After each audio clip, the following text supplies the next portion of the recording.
یہ قرآن مجید نے 4 شرطیں لگائیں، فرمایا جس بندے میں یہ 4 خوبیاں پائی جائیں گی اسے اللہ کامیابی عطا فرمائے گا۔ مسلمان کی سوچ کے خلاف ہے یہ بات، یہ قرآن کی فکر کے خلاف ہے کہ اپنی فکر کرو۔ برما کے لیے، کشمیر کے لیے، فلسطین کے لیے بات نہ کرو، اپنی فکر کرو۔ یہ قرآن کی سوچ کے خلاف ہے، یہ قرآن کے پیغام کے خلاف ہے۔ اس لیے کہ اگر صرف اپنی بات ہوتی تو آمنو اور عامل الصالحات پہ بات ختم ہو گئی ہوتی، پھر بات آگے نہ چلتی۔ جب کہا گیا وَتَوَاصَوْا بِالْحَقِّ، حق بات کی تلقین کرنی ہے۔ اگر بات صرف اپنی ذات کی ہوتی تو ٹھیک ہو گیا تھا، نماز پڑھی، روزہ رکھا، حج کیا، ختم ہو گئی۔ لیکن میرے نبی پاک صلی اللہ تعالی علیہ وسلم نے ارشاد فرمایا، ایک بستی میں 2 3 4 نیک لوگ رہتے تھے۔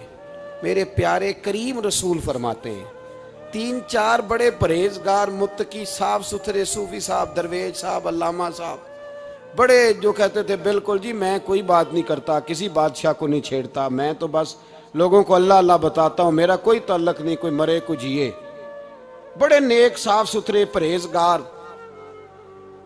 باقی ساری بستی گناہ کرتی تھی۔ نبی پاک علیہ السلام فرماتے ہیں رب کریم نے کچھ عرصے تک مہلت دی، پھر مشیت خداوندی، اللہ کا قانون حرکت میں آیا تو کہا جبریل ساری بستی تباہ کر دو، تباہ کر دو۔ اللہ مہلت دیتا ہے، مہلت دیتا ہے۔ ہم لوگ سمجھتے ہیں نہیں ہماری سیاسی چالیں صحیح چل رہی ہیں، اللہ مہلت دیتا ہے۔ رب کریم نے فرمایا جبریل انہیں تباہ کر دو۔ تو حضرت جبریل امین علیہ السلام نے عرض کی مولا وہاں تو تیرے 3 4 بڑے نیک بندے بھی رہتے ہیں، بڑے پرہیزگار، سچ بولنے والے، دیانتداری والے، حاجی صاحب، نمازی صاحب، صوفی صاحب، پیر صاحب، بڑے خوبصورت، ان کا کیا کریں؟ تو میرے محبوب پاک علیہ السلام فرماتے ہیں رب کریم نے فرمایا سب سے پہلے انہیں تباہ کرنا، سب سے پہلے انہیں سب سے پہلے، اور الٹ دو بستی، پہلے ان کا نمبر لگاؤ۔ یا اللہ ان کی کیا غلطی ہے؟ تو غلطی سن لیں، غلطی یہ ہے کہ انہوں نے 2 صفتیں پیدا کی ہیں، اگلی 2 پیدا کیوں نہیں کی؟ اِلَّا الَّذِينَ آمَنُوا وَعَمِلُوا الصَّالِحَاتِ پہ روک کیوں گئے، آگے کیوں نہیں بڑھے؟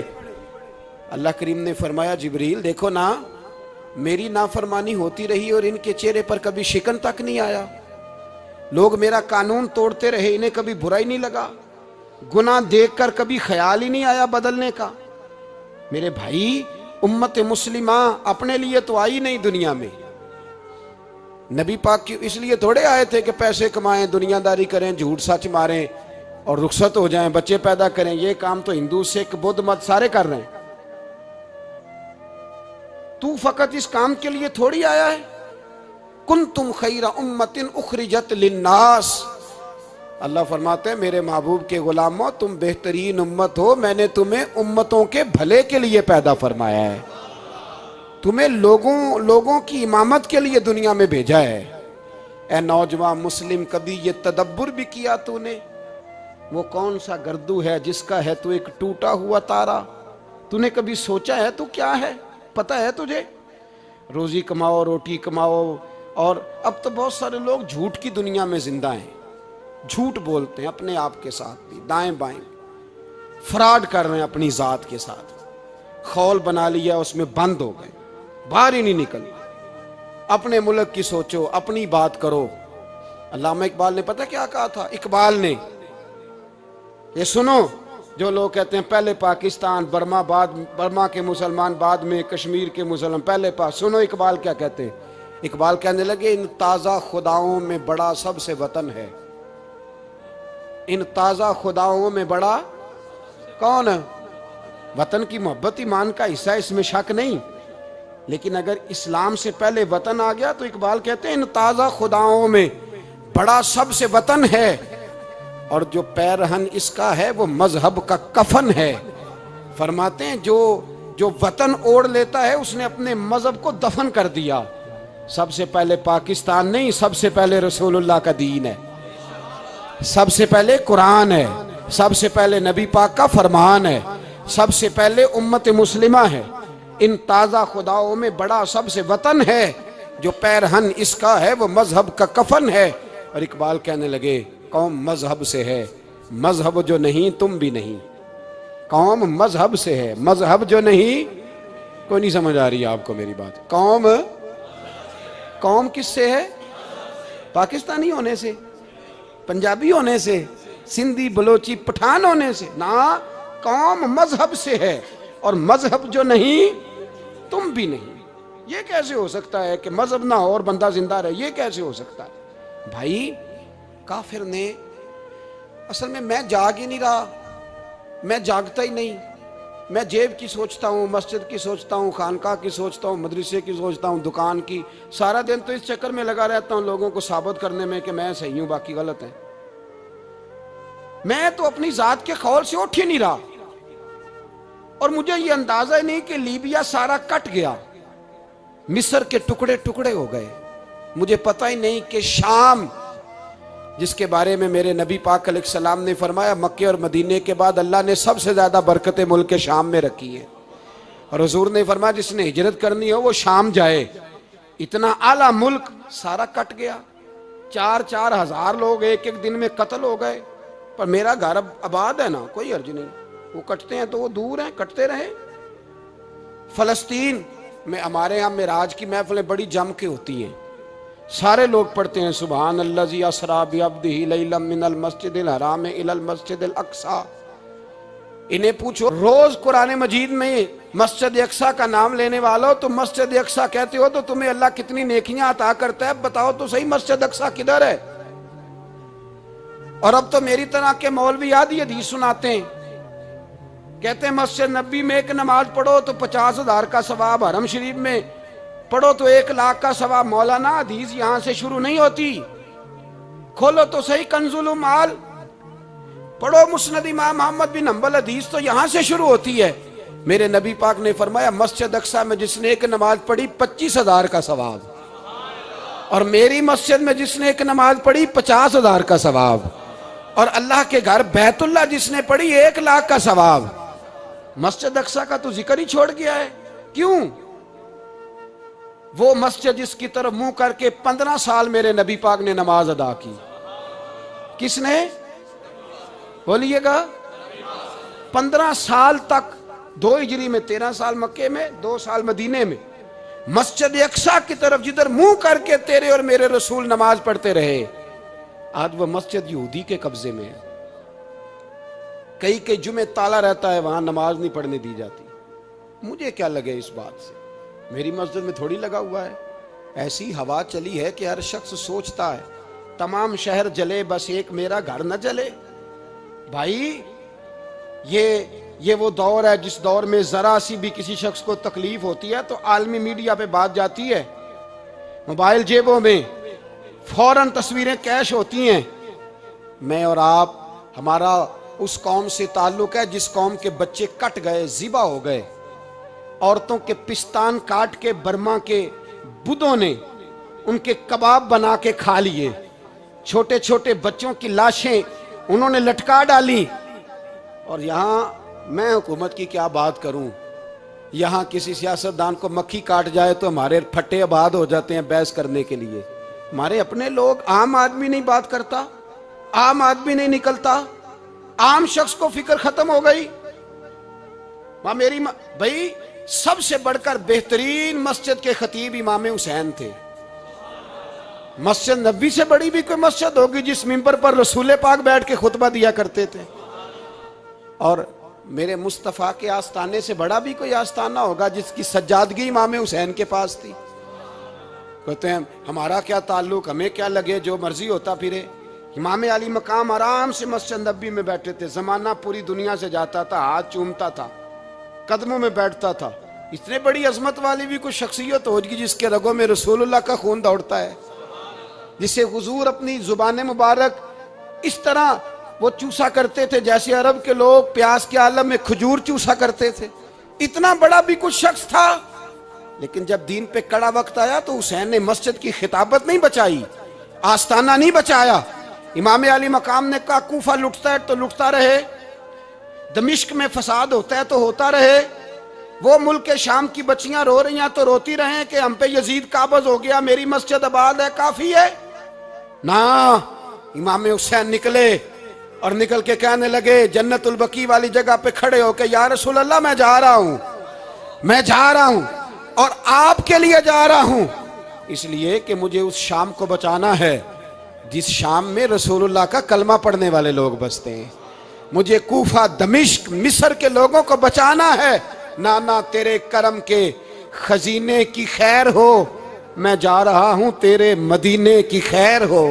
نکل کھڑے ہوئے امام علی مقام، میدان میں نکلے، کس کے خلاف؟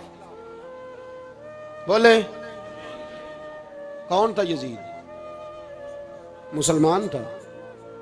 اس وقت تک تو سب نے مسلمان لکھا ہے، جس نے کافر کہا شہادت امام حسین کے بعد کہا۔ جرم کیا تھا؟ میری گردن جھک جاتی ہے جب میں یہ بات کرتا ہوں، ایمانداری سے کہہ رہا ہوں، جوش خطابت نہیں، میری گردن جھکتی ہے جب میں یہ لفظ ادا کرتا ہوں۔ امام علی مقام اس شخص کے خلاف نکلے، سارے خطبے امام حسین کے پڑھ کے دیکھو۔ امام حسین نے فرمایا یزید شرابی ہے۔ شرابی مسلمانوں کا حکمران ہو سکتا؟ آپ نہ بولیں بے شک، پر بات تو سچی ہے نا۔ امام حسین نے فرمایا شرابی کو ووٹ دیا جا سکتا؟ فرمایا رنڈیوں کا ناچ دیکھتا ہے جو مجرے دیکھے، جو رنڈیوں کے ناچ دیکھے وہ مسلمانوں کا حکمران ہو سکتا؟ امام حسین میدان میں نکلے اور 18 سال کے علی اکبر سے لے کر 6 مہینے کا علی اصغر دے دیا، لیکن شرابی کو برداشت، بے حیا کو برداشت تو میں کیسے کرتے؟ دوستی قاتل سے بھی، مقتول سے یارانہ بھی، اپنی جیب سے فلیکسیں چھپوا کے ظالموں، جابروں، بدماشوں کو ووٹ دیتے ہو۔ امام حسین کو تیری دیگ کی ضرورت ہے جو تو 10 محرم پہ پکاتا ہے، چاولوں کی ضرورت ہے جو تو نے 9 محرم کو پکائے، ان کو اس بریانی کی عادت تھی جو تو نے پکائی ہے۔ میرے گھر میں فلاں MNA MPA صاحب آ گئے تھے، امام حسین کے گھر کے اندر یزید نے پیغام بھیجا، اس نے کہا جیسے کہو گے کر لوں گا، جتنے پیسے کہو گے دے دوں گا، جتنی مسجدیں کہو گے بنوا دوں گا، جتنے ادارے کہو گے تعمیر ہو جائے، مجھے نہ چھیڑو۔ آپ نے فرمایا نا، مسجد مدرسے اس وقت آباد رہتے ہیں جب حکمران صحیح ہوتے ہیں، اور جب حکومتیں غلط ہوتی ہیں تو پھر مساجد آباد، پھر مدارس کی آباد کاری ہو ہی نہیں سکتی۔ میں دین میں نیا رکھنا کھول دوں؟ امام علی مقام کھڑے ہوئے، پر میں کیا کروں؟ حکومت کیا کروں؟ حکومت سے کیا کہوں؟ اگر میری ملت کے اپنے جوان کے موبائل میں رنڈیوں کا ناچ ہو تو 10 محرم کو تو امام حسین کربلا میں تڑپ جاتے ہوں گے۔ اگر 9-10 محرم کو جو نکلا امام علی مقام کی بات کرنے کے لیے، وہ نوجوان اگر سگریٹ کا، شراب کا، بدماشی کا عادی ہو تو حضرت علی اصغر کہیں گے نا میری قربانی کا کیا بنا؟ وہ تو نکلے تھے عریانی اور فحاشی کے خلاف، اور اگر ملت کا جوان روز چوک میں کھڑے ہو کے لڑکیوں کو تاڑتا ہو تو حضرت علی اکبر تو اپنی قبر میں روتے ہوں گے کہ یہ اس قوم کے لیے جان دے دی جو آج یزیدی طریقوں پہ عمل کر رہی ہے، جو ساری رات گند دیکھ کے سوتی ہے، جو ساری رات بے حیائی، فحاشی اور عریانی میں لگی رہتی ہے، ان لوگوں کے لیے جان دے دی۔ اتنا ظلم ان شہیدوں کے ساتھ، اور 10 محرم کو دیگ پکا کے کہتا ہے میں امام حسین کا ماننے والا ہوں، میں امام علی مقام سے پیار کرنے والا ہوں۔ نہ بھائی، نہ دو رنگی چھوڑ کے یک رنگ ہو جا، سراسر موم ہو جا یا سنگ ہو جا، امت مسلمہ کو بیدار ہونا پڑے گا۔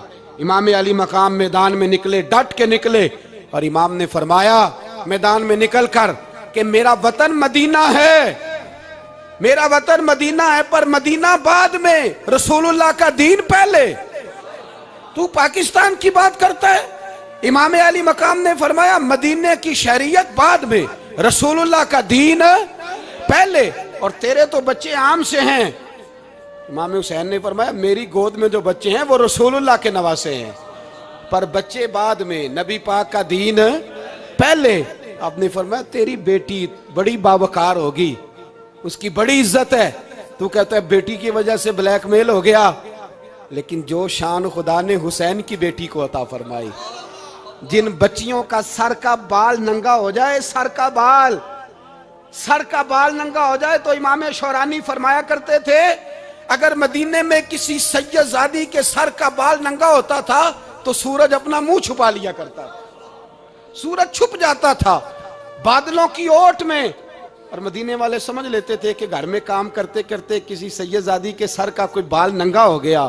ان شہزادیوں کا اتنا وقار، پر امام علی مقام نے فرمایا بیٹیوں کی فکر بعد میں، رسول اللہ کا دین پہلے رسول اللہ کا دین قوم مذہب سے ہے، مذہب جو نہیں تم بھی نہیں۔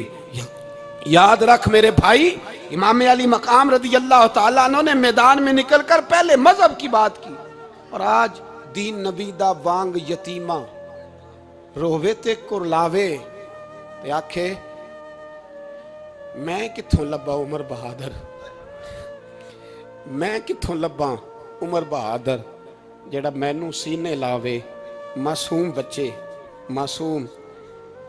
آج تک کدھر ہے تمہارا اقوام متحدہ؟ بلاؤ نا اسے، بھیک مانگتے پھرتے ہو کافروں سے، بھیک مانگتے ہو۔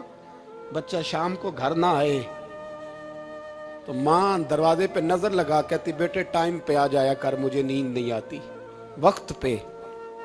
برما کی اس ماں سے بھی جا کے پوچھو جس کا بچہ پلٹ کے آئے کوئی نہیں، آیا ہی نہیں، اس سے بھی پوچھو۔ بچے نے آدھی رات کو روٹی مانگ لی تو فالج زدہ ماں، اس کو فالج تھا، وہ رینگتی ہوئی اٹھی اور اس نے اپنے لال کو روٹی پکا کے دی۔ باپ کہتا رہا چل چھوڑ سو جا بیٹے تیری اماں، اس نے کہا نہیں مجھے نیند نہیں آتی، بیٹا بھوکا ہے۔ اس ماں سے بھی کبھی پوچھ، اس ماں سے جو بنگلہ دیش کے خیمے میں بیٹھی ہے، تو بی بی سی لندن کا رپورٹر کہتا ہے کہ تیری خواہش کیا ہے؟ کہتی کوئی بھی نہیں، چلو 2 دن کے بعد ہی صحیح میرے بیٹے کو ایک روٹی دے جایا کرو، روٹی مانگتا ہے مجھ سے، میں کدھر سے لاؤں؟ یہ لوارث قوم ہے، میں حکمران سے جا کے بات کروں؟ جب میرا اپنا نمازی مسلمان کہتا ہے پہلے پاکستان کے بچے تو پال لو، میرے بھائی تجھے خبر ہی نہیں، یہ تو جانا تو کبھی گنبد خضرا پہ، تو میرے مصطفیٰ نے فرمایا من ازا مسلم فقد ازانی، فرمایا جب میرا مسلمان تکلیف میں ہوتا ہے تو میں گنبد میں تکلیف میں ہوتا ہوں، مجھے درد ہوتا ہے، مجھے اذیت ہوتی ہے۔ پوچھ جا کے محبوب پاک سے، میرے عزیز کسی کو غم ہی نہیں ان لوگوں کا، کسی کو پرواہ ہی نہیں، کچھ سوچتا ہی نہیں ان کے بارے میں۔ میں اپنے گھر میں مست ہوں، آپ اپنے گھر میں مست ہیں۔ میرے رسول اللہ کی امت لٹ گئی ساری، جگہ جگہ تباہی، 1 انچ دھرتی پر زمین ایسی نہیں جو کافر کی ہو اور خون بہتا ہو۔ ایک ریمن ڈیوس امریکی کتا یہاں بند تھا مسلمانوں کے قتل میں، انہیں اپنی قوم کی اتنی فکر تھی وہ راتوں رات چھڑا کے لے گئے، لیکن میری اور تیری بہن عافیہ صدیقیہ سالوں سے بند ہے۔ تڑپ کے پوچھا ہے مسلمانوں نے کہ اس کی غلطی تو بتاؤ، اس کا قصور نہیں پر وہ بند ہے، کوئی نہیں بات کرنے والا، کوئی نہیں۔ مسجد جانے جمعہ تو پڑھانا ہے، اس میں غرض نہیں درد ہے کہ نہیں کہ، اس میں تو اتنا پتہ ہے 1 گھنٹے تقریر ہے کرنی ہے۔ پیر صاحب صبح سے شام تک تعویذ لکھتے، سیاستدان صبح سے شام تک جنازہ بھی تب پڑتا ہے کہ مجھے ووٹ ملیں گے۔ تاجر کہتا ہے بس دکان چلنی چاہیے، مر جائے میری طرف سے ساری دنیا، بس کرو اس خول سے باہر نکلو۔ اے نوجوان مسلم، کبھی یہ تدبر بھی کیا تو نے وہ کون سا گردوں ہے جس کا ہے تو ایک ٹوٹا ہوا تارا؟ تو نے سوچا ہی نہیں کبھی، تجھے کبھی خبر ہی نہیں ہوئی کہ یہ کس قدر بڑا کام تھا؟ میرے رسول پاک صلی اللہ علیہ وسلم کے غلاموں جاگو۔ میں دعائی دیتا پھرتا ہوں، میں کہتا ہوں جٹ بن کے بڑا جی لیا، بٹ رائیں انصاری بن کے بڑا جیا، بس کر دو بس کر دو۔ اب مسلمان بن کے جینا سیکھو، اب اپنی پہچان رسول اللہ کی غلامی بناؤ، اب کہو پہلے دین باقی ہر چیز بعد میں، بس کرو بہت ہو چکا ہمارے ساتھ، اب تھوڑا جاگو۔ میں بہت ساری باتیں دل میں لے کے آیا تھا جو آپ سے کرنی تھی، پر یہ لفظ ہیں کہ ٹوٹتے ہی جا رہے ہیں، بات ہے کہ سمت کا تعین ہی نہیں ہو پا رہا۔ میرے بھائی میں تو کبھی کبھی سوچتا ہوں لگتا ہے رب بھی ناراض ہو گیا ہے اور ہمیں منانے کا طریقہ بھی بھول گیا ہے۔